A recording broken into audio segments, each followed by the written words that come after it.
In my previous videos, I covered the overwhelming amount of predictive programming in the FX television show American Horror Story in the Watts case. There are so many similarities, and the connections are too accurate to be ignored or considered coincidental.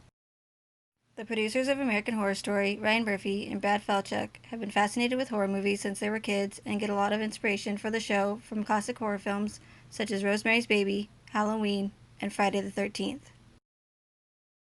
Murphy and Falchuk have been known to use characters in the show that are based on infamous serial killers such as John Wayne Gacy and the Zodiac Killer, as well as characters based on infamous cult leaders like Jim Jones and Charles Manson. There are several characters in American Horror Story who share the same name as people involved in the Watts case. Luke Maxey was a security guard hired to protect the Harmons. Luke Eppel was Chris's supervisor at Anadarko. Chad Warwick is one of the former owners of the murder house. Chad McNeil was Chris's co-worker at Anadarko.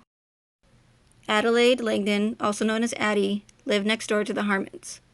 Addie Maloney was Shanann's good friend and fellow thriver. Sally McKenna is a ghost who is trapped in the Hotel Cortez. McKenna LINDSTROM babysat for the Watts.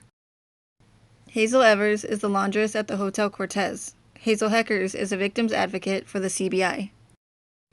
I believe the individuals who are or were controlling the Watts narrative are using the same inspiration as Murphy and Falchuk by incorporating bits and pieces of real-life murder cases as well as classic horror films into the Watts storyline. For instance, there are several people in the case that share the middle name Lee: Christopher Lee, Nicole Lee, Tammy Lee, Ronnie Lee, and Nico Lee.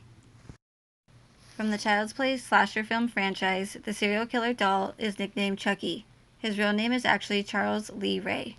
The British actor Christopher Lee appeared in hundreds of movies in his lifetime, but was well known for his role in Hammer's 1958 film Dracula. Detective Chris Watts is one of the characters in the 2009 horror film Basement Jack. Kenneth or Ken Dahl was one of the officers who worked on the Watts case and whose name can be found multiple times in the discovery.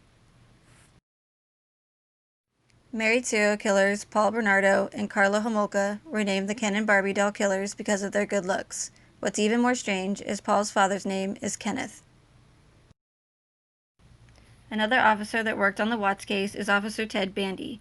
The name bears a striking resemblance to the infamous serial killer Ted Bundy.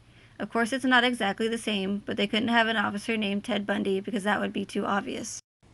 We know that Nicole Kessinger Googled information about Scott Peterson's mistress, Amber Fry, after the murders.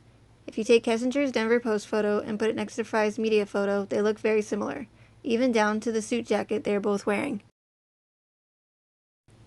Chris Watts and Scott Peterson both had their hair cut by a family member of their victim just days before the murders.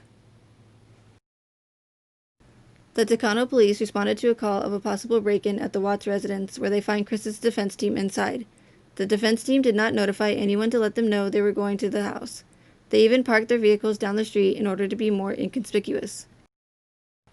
In an episode of the FX show The People vs. O.J. Simpson American Crime Story, O.J.'s defense team secretly goes to O.J.'s home and replaces items to give the home a more family-friendly feel. When the prosecution team found out, they were furious. It's no surprise that the producer of The People vs. O.J. Simpson is none other than Ryan Murphy himself. In the discovery, Sergeant Ian Albert states he was advised to call a Daniel Franzrich in New York, who claims he has a theory about the case. He tells Sergeant Albert that he believes there is a connection between Chris Watts and the Zodiac Killer, that Chris's late wife might possibly be a lover of a man named James Darnell Olson, and that Olson might be the biological father of the children. The American Horror Story episode Valerie Solanas Died for Your Sins takes place in 1968 and revolves around a radical feminist named Valerie Solanas, who claimed that she and her loyal followers were responsible for the murders and not the Zodiac Killer. If you have noticed any strange or coincidental connections in the case and would like to share, please let me know in the comment section below.